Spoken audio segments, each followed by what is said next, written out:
जब चौधरी साहब को भारत रत्न पर संसद में चर्चा हो रही थी, तब इंडी गठबंधन ने पार्लियामेंट के अंदर जो किया वो पूरे देश ने देखा है। जब हमारे छोटे भाई जयंत चौधरी संसद में चौधरी चरण सिंह जी के भारत रत्न के सम्मान को लेकर के बोलने के लिए खड़े हुए, तो उनकी आवाज को रोकने की कोशिश की। भाई जयंत चौधरी को अपमानित करने का प्रयास किया गया।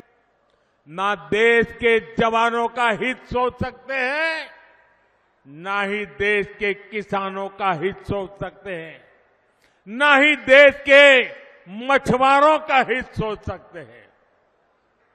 इंडी गठबंधन ने चौधरी चरण सिंह जी को भी उचित सम्मान नहीं दिया। जब चौधरी साहब को भारत रत्न पर संसद में चर्चा हो रही थी, तब इंडी गठबंधन ने पार्लियामेंट के अंदर जो किया वो पूरे देश ने देखा है। जब हमारे छोटे भाई जयंत चौधरी संसद में चौधरी चरण सिंह जी के भारत रत्न के सम्मान को लेकर के बोलने के लिए खड़े हुए, तो उनकी आवाज को रोकने की कोशिश की गई। भाई जयंत चौधरी को अपमानित करने का प्रयास किया गया। कांग्रेस और सपा को देश के किसान, इस क्षेत्र के लोगों की घर घर जाकर के माफी मांगनी चाहिए। और यहां का एक नागरिक कभी भी कांग्रेस, सपा जैसे उनके साथियों को कभी भी माफ नहीं कर सकते। साथियों, चौधरी साहब ने अपना जीवन किसानों की समृद्धि के लिए समर्पित किया था। हमारी सरकार भी किसानों के कल्याण को सर्वोच्च प्राथमिकता देते हुए काम कर रही है। यहां तो इतनी बड़ी अनाज मंडी है, यहां की गुड़ की मंडी सारे देश में जानी जाती है। जब चौधरी साहब को भारत रत्न पर संसद में चर्चा हो रही थी, तब इंडी गठबंधन ने पार्लियामेंट के अंदर जो किया वो पूरे देश ने देखा है। जब हमारे छोटे भाई जयंत चौधरी संसद में चौधरी चरण सिंह जी के भारत रत्न के सम्मान को लेकर के बोलने के लिए खड़े हुए, तो उनकी आवाज को रोकने की कोशिश की। भाई जयंत चौधरी को अपमानित करने का प्रयास किया गया।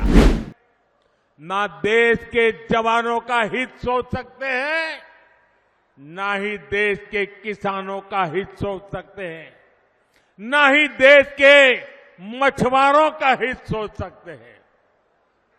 इंडी गठबंधन ने चौधरी चरण सिंह जी को भी उचित सम्मान नहीं दिया। जब चौधरी साहब को भारत रत्न पर संसद में चर्चा हो रही थी, तब इंडी गठबंधन ने पार्लियामेंट के अंदर जो किया वो पूरे देश ने देखा है। जब हमारे छोटे भाई जयंत चौधरी संसद में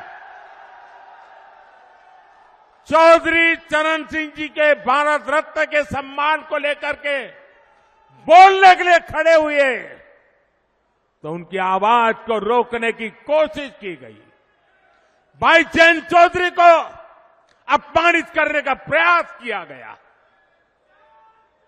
कांग्रेस और सपा को देश के किसान, इस क्षेत्र के लोगों की घर घर जाकर के माफी मांगनी चाहिए। और यहां का एक नागरिक कभी भी कांग्रेस, सपा जैसे उनके साथियों को कभी भी माफ नहीं कर सकते।